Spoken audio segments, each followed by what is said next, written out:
পরম্পরায় তারকা শিল্পী বলতে সাধারণত আমরা এমন পরিবার বা ধারাকে বুঝি যেখানে শিল্প সংস্কৃতির চর্চা এক প্রজন্ম থেকে অন্য প্রজন্মে বাহিত হয়। অভিনয়, সঙ্গীত বা শিল্প সংস্কৃতি পরিবারের পূর্বসূরিদের দেখানো পথ দিয়েই পরবর্তী প্রজন্মের শিল্পীরা নিজ নিজ যোগ্যতায় তারকা খ্যাতি অর্জন করেছেন। দর্শক, ঠিক তাই আজ আমরা তেমন দুইজন সাংস্কৃতিক পরিবারের তারকা শিল্পীদের নিয়ে পরম্পরায় তারকা হয়ে ওঠার গল্প শুনবো তাদের কাছ থেকে। আর আপনাদের এই গল্পে পুরোটা সময় আপনাদের সাথে আছি আমি সালিহার সাথে। আমাদের সাথে আছেন প্রয়াত কিংবদন্তি সংস্কৃতিজন খান আতাউর রহমান ও সঙ্গীত শিল্পী নীলুফার ইয়াসমিন এর সন্তান, কৃতি সন্তান সঙ্গীত শিল্পী আগুন। আর আমার সাথে আরও আছেন চলচ্চিত্র অভিনেত্রী আনোয়ারার সন্তান অভিনয় শিল্পী রুমানা ইসলাম মুক্তি। স্বাগত আপনাদের দুজনকেই ডিবিসি নিউজের বিশেষ আয়োজন পরম্পরায় তারকা। হ্যাঁ, আর প্রথমে জানাচ্ছি ঈদের শুভেচ্ছা। ভীষণ সুন্দর লাগছে আপনাদের দুজনকেই। আচ্ছা, আমার সামনে যে আছে একটা গানের লাইন আমার মনে পড়ছে, তুমি আমার চাঁদ, আমি চাঁদেরই আলো। আমি চাঁদেরই আলো। আপনি আপু আসলেই তাই, আপনি চাঁদের আলোর মতো উজ্জ্বল হয়ে আছেন আমাদের স্টুডিওতে। এবং আমি জানি আমার এই চাঁদের আলোর বেলি ফুল ভীষণ পছন্দ। উনি যখনই যেখানে যান উনি বেলি ফুল সঙ্গে নিয়ে থাকেন। এই ফুলটা আপনার জন্য আপু। আর আগুন ভাইয়া, এমন না যে ব্যাপারটা আপনার জন্য আমি কিছু আনিনি, আপনার জন্য আছে গোলাপ ফুল, কারণ গোলাপ ফুল সবার পছন্দ। Thank you so much.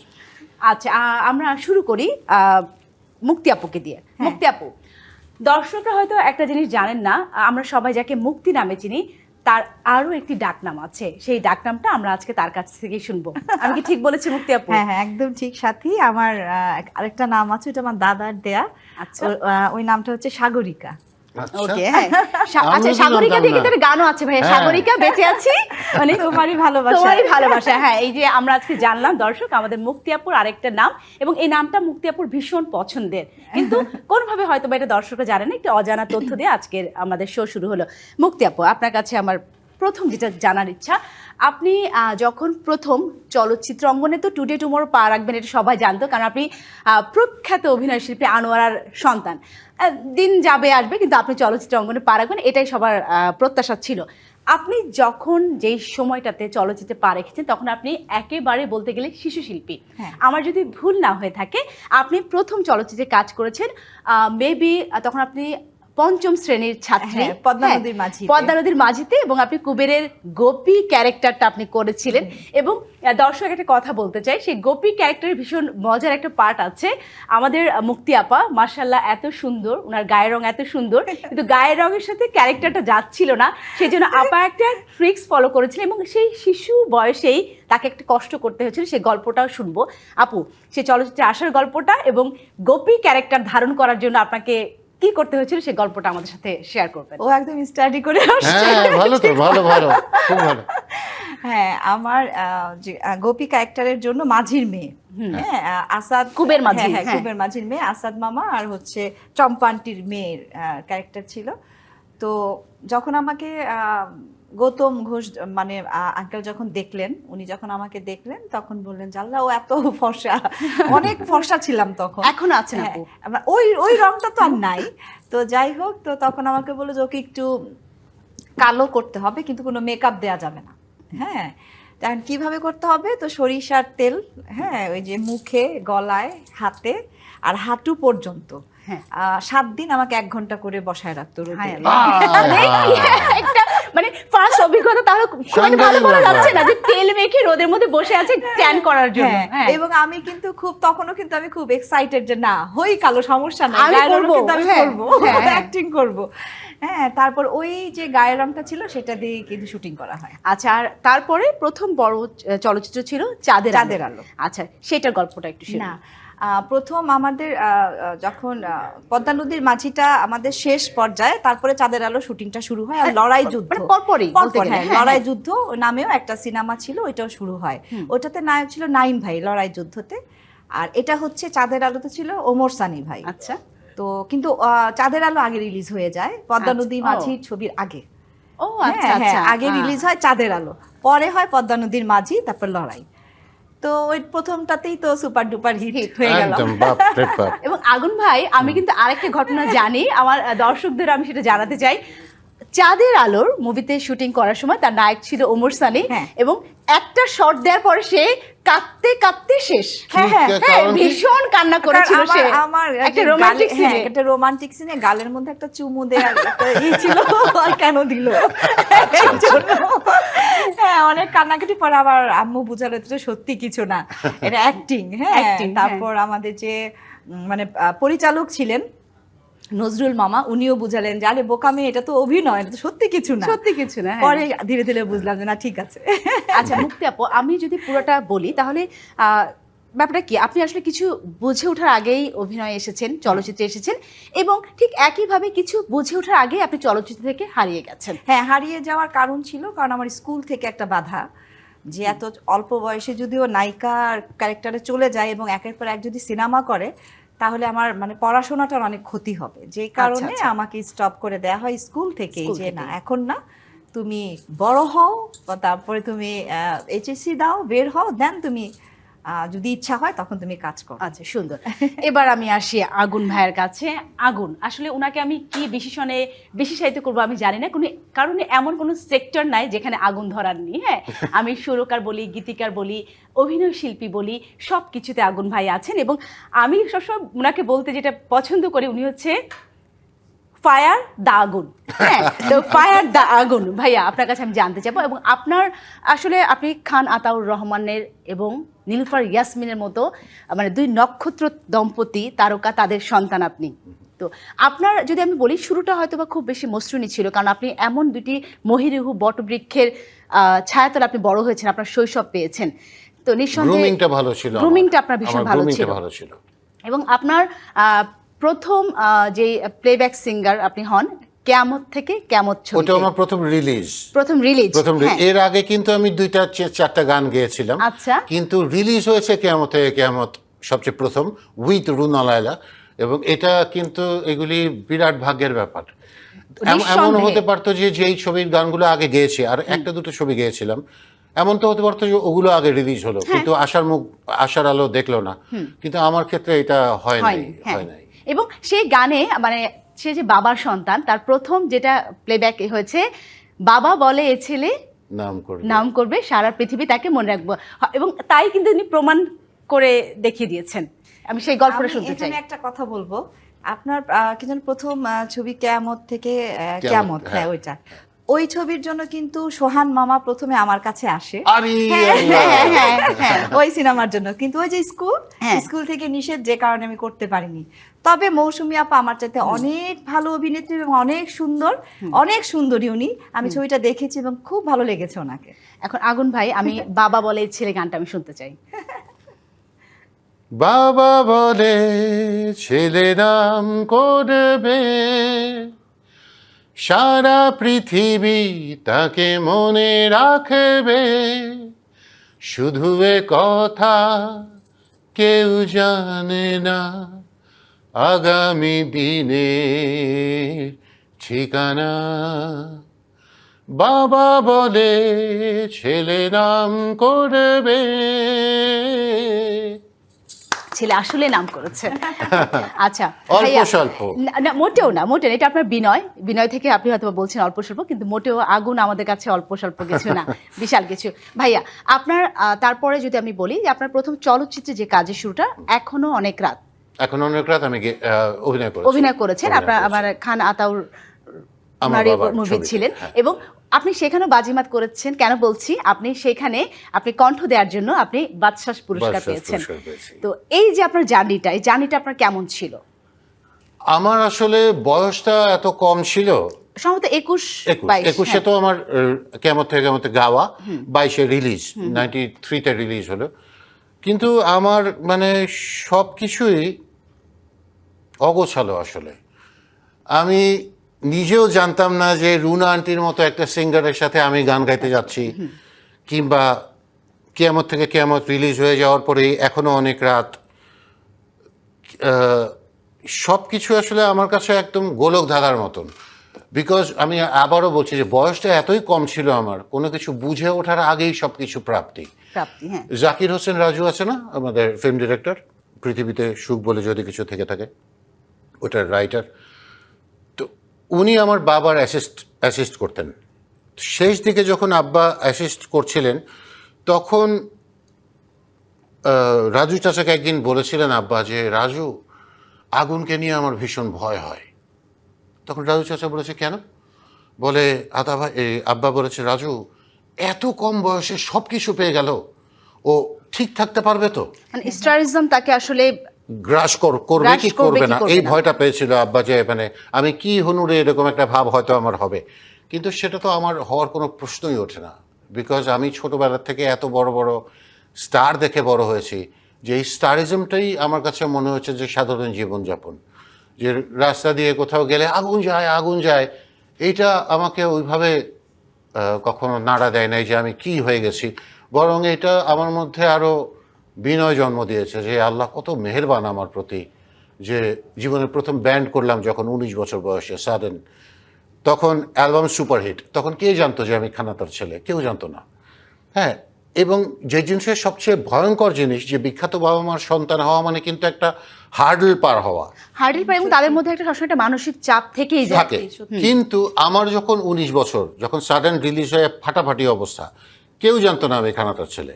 আচ্ছা, জানতো আগুন এসছে, আগুন নামে একটা দি ফায়ার, আচ্ছা ঠিক আছে, এরকম একটা এসছে। তারপর কিয়ামত থেকে কিয়ামত যখন রিলিজ হলো তখন সবাই জানলো যে হ্যাঁ আতা ভাইয়ের ছোট ছেলেটা ফিল্ম ইন্ডাস্ট্রিতে এসছে এবং ফাটিয়ে ফেলছে। তো এই যে বাবা বলে ছেলে গান করবে, এবং দেখেন আপনার দুই সন্তান মিছিল এবং মশাল তারাও কিন্তু এই সঙ্গীতেই পা রেখেছে, সঙ্গীত জগতে। ইনশাআল্লাহ ভালো তাদের সম্পর্কে কিছু শুনতে চাই। ওরা তো বেসিক্যালি এখন পড়াশোনাটা ওদের মেইন কাজ, আচ্ছা। আর রক্তের মধ্যে তো যেহেতু এই জিনিস সঙ্গীত ঘুরছে, আছেই। এরা বড় হয়ে আর যাই করুক না কেন সঙ্গীতের সাথে যুক্ত থাকবে, এটা আমি বিশ্বাস করি। আচ্ছা ভাইয়া, এখন এই সময়টাতে আপনি তো সারাক্ষণই ব্যস্ত থাকেন কোনো না কোনো কাজ নিয়ে বা কিছু নিয়ে, কিন্তু অনেক দিন হলো আপনার কোনো রেকর্ডিং আমরা মানে আপনি করছেন বা ওরকম কিছু কি যেটা দর্শকের কাছে এসে পৌঁছচ্ছে না, আপনার মানে কাজগুলো নিয়ে আমি জানতে চাচ্ছি সাম্প্রতিক সময়ে।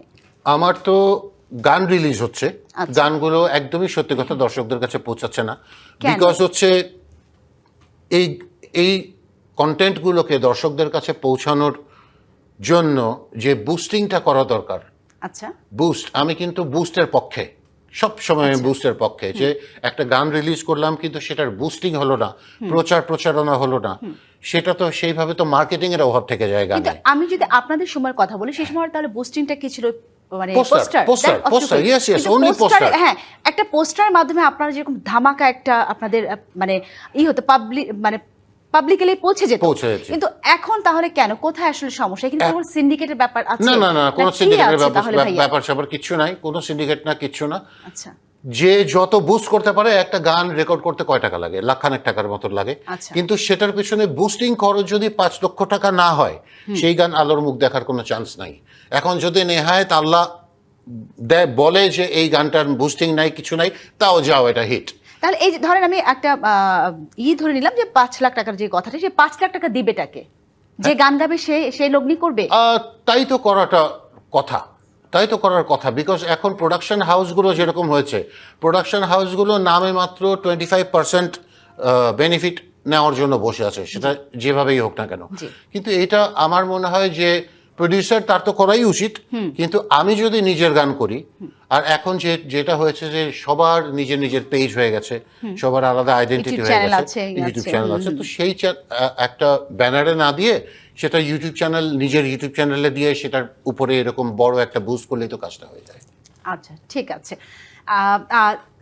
মুক্তি আপু, আপনি অভিনেত্রী থেকে নেত্রী হতে যাচ্ছেন, আমরা সেই গল্পটা অলরেডি মানে সে চলে গেছে, তো সেই গল্পটা আমরা শুনবো। এখন আপনি বেশ কিছু সংগঠনের সাথে জড়িত এবং আপনি বাংলাদেশ চলচ্চিত্র শিল্পী সমিতির কার্যনির্বাহী সদস্য। আপনাদের ইন ফিউচারে কি কাজ, বা এখন আপনারা আসলে কোন কাজ নিয়ে আপনারা এগোচ্ছেন, আমি এই জার্নিটা নিয়ে জানতে চাই। এখন আমরা আসলে আমাদের নতুন যে নির্বাচন হবে সেই প্যানেল গুছানো নিয়ে আমরা খুব ব্যস্ত। আচ্ছা। আর আমাদের প্যানেলটা হচ্ছে বাপ্পারাজ ভাই এবং আমি আছি, উনি হচ্ছেন সভাপতি পদে আছেন এবং আমি হচ্ছি সাধারণ সম্পাদকের পদে। তো এখন প্যানেল গুছানো নিয়ে আর ভোট দিবেন একটা, এটা নিয়ে ব্যস্ত। আচ্ছা আচ্ছা, আপুর কি আবার চলচ্চিত্রে কাম ব্যাক করার কোনো ইচ্ছা আছে? আসলে আমার বাবা মারা যাওয়ার পর আমার কিন্তু একেবারে বাবা অসুস্থ হওয়ার পর যখন বিছানায় পড়ে গেলেন বাবা, তখন কিন্তু দেখাশোনার জন্য আমিই ছিলাম। আর কারণ আমি একটা মাত্রই মেয়ে, হ্যাঁ, আর তারপর বাবা মারা যাওয়ার পরে মা অসুস্থ হলেন, সেটাও আমি দেখাশোনা আমারই করতে হয়। এবং আমার মেয়েটা কিন্তু অনেক আমার মাকে খুব খেয়াল রাখে আমার মায়ের। তো এই মুহূর্তে মানে যখন বাবা বা মা দুজনেই এরকম অসুস্থ, তখন ওনাদেরকে রেখে আউটডোরে যাওয়া, হ্যাঁ, মানে কয়েকদিন থাকা আমার জন্য পসিবল ছিল না। আচ্ছা। তো যে কারণে আমি আসলে তখন করিনি কাজ, অনেক অফার থাকলেও করিনি, কারণ বাবা মাকে প্রাধান্যটা আমি বেশি দিয়েছি। আর আমার কিন্তু মানে কানাডাতে চলে যাওয়ার কথা ছিল আমার মেয়ের জন্য, ওর পড়াশোনার জন্য। তো আমাদের সবকিছু ঠিকঠাকও হয়ে যায়। আচ্ছা। তারপরেও তার মানে ওই মুহূর্তে কিন্তু মার ব্রেন স্ট্রোকটা হয়। আর তখন আমার মেয়ে বলল যে না, আমি আমার নানুকে ছেড়ে যাব না, হ্যাঁ, আমি এখান থেকেই আমি ক্লাস করব, অনলাইনে যাই করা হয় এখান থেকেই করব, কিন্তু আমি যাব না। তো ওইটাও কিন্তু আমরা ক্যান্সেল করেছি, কারণ মা আগে। হ্যাঁ, তো এই কারণগুলোর জন্য আসলে আমার সিনেমাটা থেকে একটু দূরে থাকতে হয়েছে। তো এখন যেহেতু মা সুস্থ আছেন, হ্যাঁ, তো আমার মেয়েও এখন ভালো টেক কেয়ার করতে পারে, ওরকম ভালো কোনো মুভি যদি হয় তাহলে আমি করবো, এছাড়া না। আচ্ছা, নিঃসন্দেহে।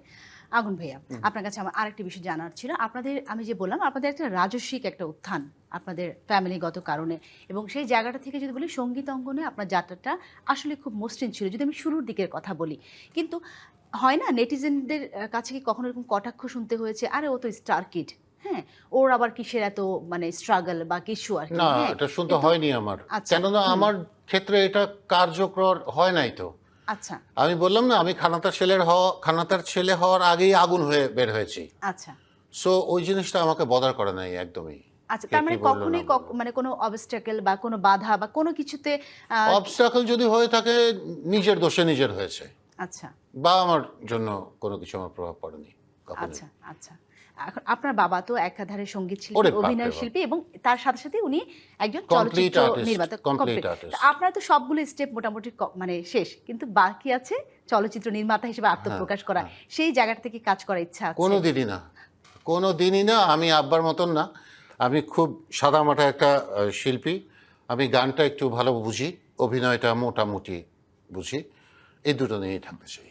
আচ্ছা ভাইয়া, আপনার একটা মানে আপনার তো আসলে মানে মানে লিভিং লেজেন্ড হিসেবে যে কিছু গান আছে, যেটার আসলে গানের মানে আজকে থেকে আরো 60 বছর পরে মানুষ শুনবে, কোনো বিকল্প নেই এই গানগুলোর মধ্যে। কিন্তু আপনি সবসময় একটা সমীকরণের কথা বলেন, 30 বছরের 30 সমীকরণ। বছর। ওই সমীকরণটার আমি জানতে চাই। 30 বছর পর পর একটা করে রেভলিউশন হয়, আচ্ছা কালচারাল রেভলিউশন কিংবা যে কোনো একটা রেভলিউশন, সেটা 30 নট 30-35ও হতে পারে। আমাদের লাস্ট উত্থানটা হয়েছিল 90-তে, আলো জ্বলেছিল যে। আমি বছর দেড়েক আগেও একটা ইন্টারভিউতে এবং বেশ কয়েকটা ইন্টারভিউতে আমি বারবারই বলতাম যে একটা অন্যরকম একটা পরিবর্তন আসতে যাচ্ছে দেশে, আসতে যাচ্ছে। জিজ্ঞেস করেছিল কীরকম, আমি বলেছিলাম আমি জানি না, কিন্তু পরিবর্তন যে আসবে এটা শিওর। পরিবর্তনটা এসছে কিন্তু দেশে, একটা অ্যাবনর্মালি পরিবর্তন এসছে, যা গত কয়েক বছরে হলো, মানে কয়েক মাসে হলো, আমরা সেটা ভাবতে কল্পনায়ও চিন্তা করতে পারি নাই যে এরকম কিছু ঘটনা ঘটতে যাচ্ছে। এখন দেখা যাক, পরিবর্তনটা একটা আসলো, সেই পরিবর্তনটা ভালো নিয়ে আসার সম্ভাবনাই বেশি। আর আরেকটা জিনিস আমি এখানে বলি, প্রধানমন্ত্রী তারেক রহমানের কথা। ওনার একটা জিনিস আমার খুবই ভালো লাগে, যে উনি সবসময় বলে প্রাইমারি শিক্ষাটাকে উন্নত করতে হবে, জোর দেওয়ার জন্য। যেই জাতির কালচার নষ্ট হয়ে যায়, সেই জাতির তো আর কিচ্ছু থাকে না। আর কালচারলেস হয় মানুষগুলো তখনই যখন প্রাইমারি শিক্ষায় তারা মানবতা বোধগুলো শিখতে না পারে, তারা অমানুষ হয়ে বেড়ে ওঠে, এবং তাদের হাতে যখন সমাজ পরিচালনার দায়িত্ব আসে, তখন সমাজ ওই অসামাজিক কার্যকলাপে পূর্ণ হয়ে থাকে। এখন দেখা যাক, প্রাইমারি স্কুলের কথা তো বলেছে, প্রাইমারি টিচারের কথাও বলেছে। আমি খুবই আশাবাদী এই বিষয়টা নিয়ে। আচ্ছা ভাই, আরেকটা বিষয়, আপনাদের সময় যেটা ছিল যে আমি প্রথমে বললাম অনেক মহিরু ছিল যারা আপনাদের গ্রুমিং করতে পারতো, বা এখনকার জেনারেশন আসলে সেরকম কেন লিজেন্ড কেন তৈরি হচ্ছে না? কেন তৈরি হচ্ছে না? গানগুলো ভাইয়ার কনসিস্টেন্সি নেই। আমরা গানগুলো যদি শুনি, আমি দেখি বেশিরভাগ গানই হয়তো বা হতে পারে তার মিলিয়ন ভিউ আছে, বাট তার কনসিস্টেন্সি নেই। গানটা কিন্তু আমি 1 মাস পরে হারিয়ে যায়। এটা কেন? এই শয়তানের বাক্সটার কারণে, জাস্ট এই জিনিসটার কারণে। আমি বলে দিচ্ছি, এই জিনিসটার মধ্যে হেন কিছু নাই, হেন কোনো লিঙ্ক নাই যে লিঙ্কটা নিয়ে আমি ইন্টারনেটে ঢুকতে পারবো না। ওকে, সব কিছু আমার জন্য খোলা। This is dangerous. জি, এখন যে সিচুয়েশনটা যাচ্ছে, এটা একটা ডেঞ্জারাস সিচুয়েশন। সন্দেহে। মুক্তি আপু, আপনার কাছে আমি আসি। আনোয়ারার কোনো মুভি রিমেক হয় এবং সেই ক্যারেক্টারটা আপনাকে করতে বলা হয়, সেক্ষেত্রে আপনার পছন্দের তালিকায় কোন মুভির নাম থাকবে? অনেকগুলো ছবি আছে, আচ্ছা, অনেকগুলো। মানে আমজাদ হোসেন মামার তো বেশিরভাগ ছবি তো আম্মা করেছে, আর প্রত্যেকটা ছবির ক্যারেক্টারই আম্মার অদ্ভুত সুন্দর। আচ্ছা। মানে একটা আলাদা করেই যেন লেখা হতো, হ্যাঁ, ক্যারেক্টারগুলো। যেমন গোলাপি এখন ট্রেনে, সুন্দরী, ভাত দে, জন্ম থেকে জ্বলছি, শুভদা। তা এরকম অনেকগুলোই আছে সিনেমা যে আমি করতে আগ্রহী। আচ্ছা ভাইয়া, আপনার একটা কাজ খুব ভাইরাল হয়েছিল। আমি জানতে চাই যে আপনি ধরেন ওই যে ৭১-এর মা জননী, এই গানের সাথে একটা ফিউশন করে আপনি শেষে অ্যাড করেছিলেন ওই সোনার গল্পটা। বাংলাটা add করে সোনার বাংলা, হ্যাঁ, ওই দিয়েছি। গল্পটা একটু আমাদের সাথে বলবেন। এইটা তো স্টেজের ব্যাপার তো, এবং স্টেজে যে কোনো শিল্পী চায় প্রত্যেকবার নিজেকে নতুন করে উপস্থাপন করতে। তো ৭১-এর মাঝরানি গানটার শেষে একটা সুযোগ ছিল যে গানটার সব মিউজিক ধাপ করে হঠাৎ করে বন্ধ হয়ে যায়, বন্ধ হয়ে একটা ডামাডোলের মতন ড্রামটা বাজতে থাকে, আমার সোনার মিউজিকটা শুরু হয়। এবং সেই সময় আমার মিউজিক টিউজিক সব বন্ধ থাকে, আমি স্টেজের সামনে এসে একটা সেলিউট দিয়ে দাঁড়িয়ে থাকি, এবং এই হাজার অডিয়েন্স যখন সেই শ্রদ্ধা প্রদর্শনে মানে পার্টিসিপেন্ট হয়, তখন মনে হয় যে হ্যাঁ, জীবন সার্থক। আগুন, আপনার কাছে যদি আমি জানতে চাই, আপনার তো মানে অসংখ্য শিল্পকর্ম আছে আপনার সৃষ্টি, বাট আমি যদি বলি আপনি একজন আগুনকে ডিফাইন করবেন, এই শিল্পী মানে আপনার থাকে না যে আমার বেস্ট ক্রিয়েশন? নাই নাই নাই রে, যে বেস্ট ক্রিয়েশন যেদিন আমার মুখ থেকে বেরোবে, ওই দিন আমার ক্রিয়েশনের এন্ড, এটা মনে রাখতে হবে। একটা শিল্পীর ক্ষুধা কখনো মরে না, ডেঞ্জারাস ব্যাপার। আর যারা জাত শিল্পী, এরা তো ওই ফ্রাস্ট্রেশনে সবসময় থাকে যে আমি কিছুই করতে পারলাম না, কিছুই করতে পারলাম না। কিন্তু আচ্ছা ভাইয়া, থাকে না কিছু কালজয়ী গান তো আপনার আছে, যেটা নিয়ে আমরা মানে কিছু গানটা কালজয়ী গানের শুনলেই বুঝি এটা আগুন। আচ্ছা, ওভাবে যদি বলতে হয় তাহলে বলতে হবে যে আমি কিন্তু খুব লাকি একজন শিল্পী, যে এত ছোটবেলায় বাংলাদেশের সমস্ত কিংবদন্তিদের সাথে আমার কাজ করার সুযোগ হয়েছে। এবং আমি বলছি লাকি শিল্পী কেন বলছি, শিল্পের বিভাজন করাটা ঠিক না। হ্যাঁ, ধর 3 জন শিল্পী এনে তুই যদি বলিস যে কে বেটার, এটা ওভাবে বলাটা ঠিক হবে না। শিল্পী মানেই শিল্পী, কিন্তু যার ঝুলিতে সুপারহিটের সংখ্যা যত বেশি, তাকে আমরা তত লাকি শিল্পী বলি, তাই না? মানে ভাগ্যবান শিল্পী, ওর ভাগ্যে বেশ কয়েকটা গান আছে। তো সেরকম অন্তত 20-25টা গান লেজেন্ডারি আমার আছে, যে গানগুলো আমার গলা মুছে গেলেও রুনা আন্টি, সাবিনা খালাম্মার গলা তো আর মোছা যাবে না। ওদের জন্য হলেও আমি কিন্তু এই বাংলা সাহিত্যের এই ইতিহাসের সাথে আমি যুক্ত, এবং আমি কিন্তু একজন অমর শিল্পী। ওই হিসাবে অবশ্যই, বলতে গেলে অবশ্যই। এটা আমি প্রচন্ড ভাগ্যবান, হ্যাঁ, প্রচন্ড ভাগ্যবান। কোনো সন্দেহ নেই। সত্যি। ভাইয়া, একটা বিষয় যে আমরা জানি যে মাঝখানে কিন্তু একটা ধস নেমেছিল আমাদের এই সঙ্গীত ইন্ডাস্ট্রিতে, তেমন কোনো ভালো গান আসছিল না, এই যে ভিউ বাণিজ্যের কারণে বা আদার্স থাকে না, কিন্তু এখন কিন্তু আবার আস্তে আস্তে ঘুরে দাঁড়াচ্ছে, শুরু হয়েছে। আপনি আসলে বাংলাদেশের মিউজিক ইন্ডাস্ট্রির বর্তমানে যে অবস্থা, আপনি আসলে কি অবস্থা প্রত্যাশা করছেন? আসলে কি আমাদের মিউজিক ইন্ডাস্ট্রি আবার ঘুরে দাঁড়াবে আপনাদের সময়ের মতো করে? আমি বারবার বলছি, প্রাইমারি শিক্ষা যতদিন ঠিক না হবে, এই জাতির কিচ্ছু হবে না, কিচ্ছু হবে না। আমাদের পরবর্তী জেনারেশনটা যারা এসছে, ওরা অলরেডি লস্ট। আমাদের ক্লোজ আপ যারা এসছে, সেরা কণ্ঠ যারা এসছে, পাওয়ার শার্ট যারা এসছে, বেনসন অ্যান্ড হেজেস যারা এসছে, সব লস্ট হয়ে ঘুরছে, বিকজ ওদের মাথার উপরে ছাদ নাই তো, টিচার নাই তো। আমি যখন গান গেয়েছি, অন্তত 30টা মিউজিক ডিরেক্টরের কাজ করেছি আমি, বাগা মিউজিক ডিরেক্টরদের। আমাদের এই বাচ্চাগুলো কোথায় যাচ্ছে? বাচ্চাগুলোর শেষমেশ ঘুরে ফিরে নিজের গান নিজেই লিখছে, নিজেই সুর করছে, নিজেই পাবলিশ করছে, নিজেই বুস্ট করছে, সবকিছু মিলিয়ে একটা হজবরল মানে অবস্থা। আপনাদের সময় তো তখন G series, Sangeeta, sound track এরা ছিল। আমাদের এখন সময় তো যখন কিনে গান শুনতো মানুষ, যখন পয়সা দিয়ে গান কিনতে হবে কিনতে হবে। সেই সময়টা ছিল পারফেক্ট একটা টাইম। কোনো এক সময় যখন ওটাকে কি বলে, হার্ড ডিস্কের এই ফ্লপি ডিস্ক যখন প্রথম আসে, তখন বাচ্চু ভাই আমাকে একদিন বলেছিল যে আগুন এটা চিনিস, এটা কি? আমি বললাম কি বস? বলে এটা কিয়ামত। আমি বললাম কেন? বলে এটাতে ফ্রিতে গান শোনা যায়, কয়েকদিন পর থেকে আমাদের গান আর কেউ টাকা দিয়ে কিনবে না। এই যে শুরু হলো সর্বনাশ, যখন থেকে নন লিনিয়ার হয়ে গেল সমস্ত কিছু, যে ক্লিক করলেই মানুষ গান শুনতে শুনতে পারছে, পাচ্ছে। তখন থেকে ধ্বংসটা শুরু হয়েছে। মুক্তি আপু, আপনার কাছে আমি সেম প্রশ্ন রাখতে চাই। আমরা জানি চলচ্চিত্রর কি বিপর্যয়, একটা ধস, একটা রুচির খরার একটা জায়গা ছিল, আমরা সবাই জানি। মানুষ হল বিমুখ হয়ে গেছে, মানে হয়ে গিয়েছিল একরকম, কিন্তু আস্তে আস্তে সেই জায়গাটা আবার টার্ন করছে। আপনি একজন আমি শিল্পী ওকে প্রশ্নটা করার আগে আমি একটা জিনিস বলে দিই। জি ভাইয়া। এই যে ছবির বাজেট উঠে আসছে, সাকিবের ছবির বাজেট ওঠে, কিছু কিছু ছবির বাজেট বাজেট উঠে উঠে আসে, আসছে, হ্যাঁ। সেটা কি হলের দর্শকদের দিয়ে উঠে আসছে নাকি স্পন্সর দিয়ে উঠে আসছে রে? আপু আমি জানতে চাই। স্পন্সর দিয়ে উঠে আসছে টাকাটা। 1 কোটি টাকা খরচ করলে 1 কোটি টাকা স্পন্সর ব্যাক করা কোনো কঠিন কিছু না তো। কিভাবে একটা মানুষ এটা আশা করতে পারে যে হল নাই কোনো? আমাদের টাইমে 1200 হল ছিল, এখন হল নেমে এসছে 100-তে। 100-তে। দর্শক দিয়ে কিভাবে ফিল্মের ব্যবসা হবে, এই জিনিসটাই তো আমি বুঝি না। এই ফিল্মের টাকা ফেরত আনার মূল জায়গা হচ্ছে স্পন্সরশিপ। জিজ্ঞেস করো ওকে। আমাদের হল দরকার এখন, আচ্ছা, হল দরকার। হ্যাঁ, হল হলে মানে ছবি কিন্তু এখন হচ্ছে, কিছু কিছু এখন ভালো ভালো ছবি হচ্ছে। আর ওই যে যেটা আগুন ভাইকে তুমি জিজ্ঞেস করলা যে কেন ভালো ভালো না, মানে গায়িকা বা গায়ক আসছে না, এবং একই রকম মানে এখন, চলচ্চিত্র হ্যাঁ, শিল্পী চলচ্চিত্র বা নায়ক আসছে নায়িকা না। কেন ভালো আসছে না? উত্তর তো একই, কারণ কে আনবে?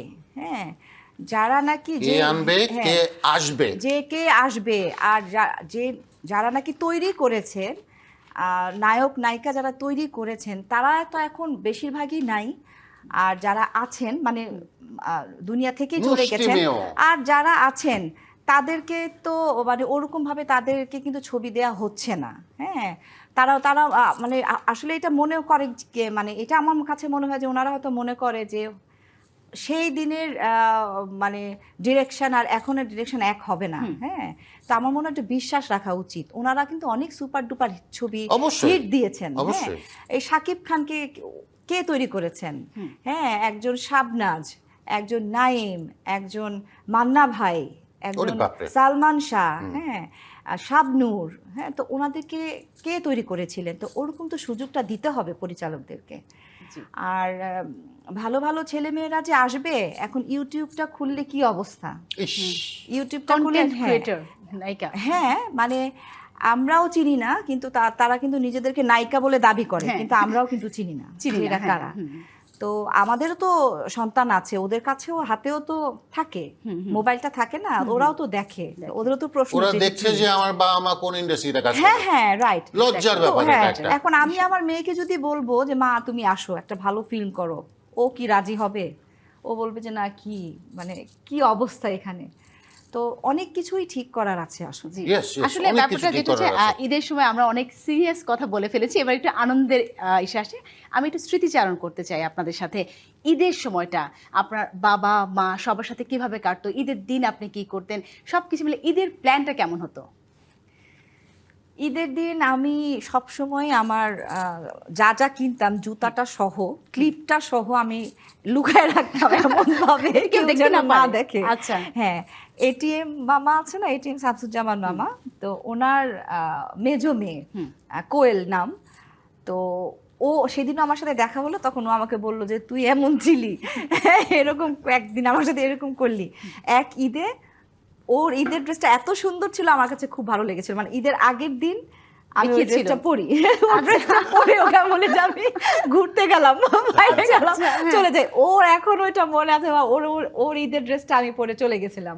এখনো আচ্ছা। দেখলাম তুই এটা কেন করলি বল। এমনিতে রান্না করা হয় আপু ঈদের সময়?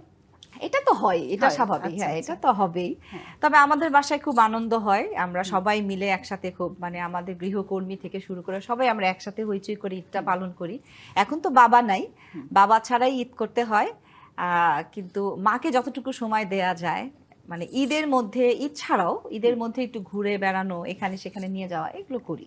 আর আগুন ভাই আপনার কাছে জানতে চাই, আপনার যেহেতু খান আতাউর রহমান বা নীলুফার ইয়াসমিন বলে ঈদের সময় কিন্তু একটা প্রেশার থাকে যে হয়তো বা নতুন মুভি রিলিজ হচ্ছে বা নতুন গান রিলিজ হচ্ছে, মানে ঈদের মধ্যেও কিন্তু তাদের একটা কর্মব্যস্ততা থেকেই যেত। তো সেই সময়টাকে আপনারা কিভাবে পার করতেন বা ঈদের সময়টা মানে স্মৃতিচারণ কিভাবে, মানে জানতে চাই যে আপনার আমার বাবার আসলে সাথে ঈদটা কেমন কাটতো। এত ছোটবেলার থেকে আই বিকেম আ স্টার যে আমার শিশুবেলার তেমন কিছু আমার মাথার মধ্যে নাই আসলে। আচ্ছা। আমার 19 বছর বয়স থেকে এখন পর্যন্ত নিজের উপরে চলছি তো, এবং ভালোই তো চলছি, খারাপ তো চলছি না। এই জন্য আই এনজয় 19-এর পরের থেকে আমার জীবনটা আমি এনজয় করি। আর অনেকে বলে যে ছোটবেলায় এই ছোটবেলায় ওই, আমার আসলে তেমন কিছু ছোটবেলার হিস্ট্রি নাই। আর বড়বেলা ঈদ যদি বলি পরিবার নিয়ে। পরিবার নিয়ে ঈদ, হ্যাঁ ঠিক আছে, সবই ঠিক আছে, চলছে। চলছে। আচ্ছা ভাইয়া, এখন তো একটা গান শুনতে হবে, কারণ কথার জন্য আমি গানই শুনতে পারলাম না। আমি একটা গান শুনতে চাই, ও আমার বন্ধু গো। ও আমার বন্ধু গো, চিরসাথী পথ চলা, তোমার জন্য গড়েছি আমি মঞ্জিল ভালোবাসা। দারুণ দারুণ। মুক্তি আপু এবং আগুন ভাইয়া, আপনাদের কাছে শেষ আমার যে আপনারা যারা নতুনরা চলচ্চিত্রে যারা আসতে চান বা গানের জগতে যারা আসছেন, তাদের জন্য আপনাদের উপদেশই বলি বা মানে যেভাবে একটা অ্যাডভাইস বলি বা যেটা বলি, কি থাকবে তাদের প্রতি আপনাদের প্রত্যাশাই বলি। সম্মান দেওয়াটা শিখতে হবে, আচ্ছা।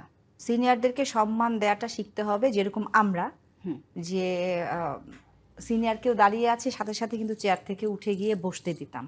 এটা আমার পার্সোনাল চেয়ার হলেও যে আপনি বসেন, হ্যাঁ, এই সম্মানটুকু দিতে হবে। হ্যাঁ, আর হচ্ছে কাজটাকে ভালোবাসতে হবে, কাজকে ভালোবেসে মানে কাজ ধরতে হবে। হ্যাঁ, শুধু মানে নিজেকে ভালোবাসা আর হচ্ছে যে ওই লাইভে যে শুধু নিজের গুণগান করা অথবা অন্যে কি করলো না করলো সেগুলো বলা, এগুলোর চেয়ে বেটার নিজের কাজকে প্রাধান্য মানে দিতে হবে, কাজটাকে ভালোবেসে মন দিয়ে কাজ করতে হবে। আগুন ভাই, আপনার কি প্রত্যাশা? আমার তেমন কিছুই প্রত্যাশা তো থাকবেই, আসলে যতই দুঃখ পাই আর যাই হই, প্রত্যাশা আমার এটাই যে আমার এই সমাজটা একটু শিক্ষিত সমাজে পরিণত হোক, কালচারালি শিক্ষিত। সবাইকে যে এই MA pass, BA pass, intermediate pass করতে হবে, নট দ্যাট, কিন্তু কালচারালি যদি একটা মানুষ এনরিচড না হয়, ওর থেকে আমরা জিরো আশা করা ছাড়া আর কিছুই আশা করতে পারি না। সেটাই। আমার আসলে আরো অনেক কিছু জানার ছিল, আরো অনেক গান শোনার ছিল, কিন্তু সময় স্বল্পতার কারণে আমাকে আজকের অনুষ্ঠান এখানে শেষ করে দিতে হচ্ছে। আমি বিদায় জানিয়ে এসেছি। আবার আসবো। আর আবার হ্যাঁ হ্যাঁ, অবশ্যই অবশ্যই, আমিও অপেক্ষা করবো সেই দিনের জন্য। আগুন ভাই, আমি বিদায় নিব, কিন্তু একটা গান শুনবো লাস্ট। আচ্ছা। আচ্ছা দর্শক, এই ছিল পরম্পরায় তারকার আজকের আয়োজন। সবাই ভালো থাকুন, 24 ঘন্টা ডিবিসি নিউজের সাথেই থাকুন। ধন্যবাদ সবাইকে। আগুন ভাইয়া।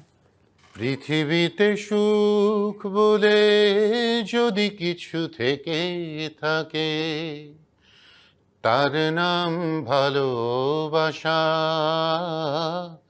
তার নাম প্রেম।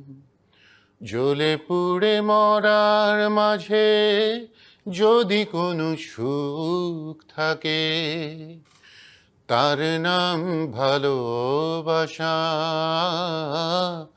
তার নাম প্রেম।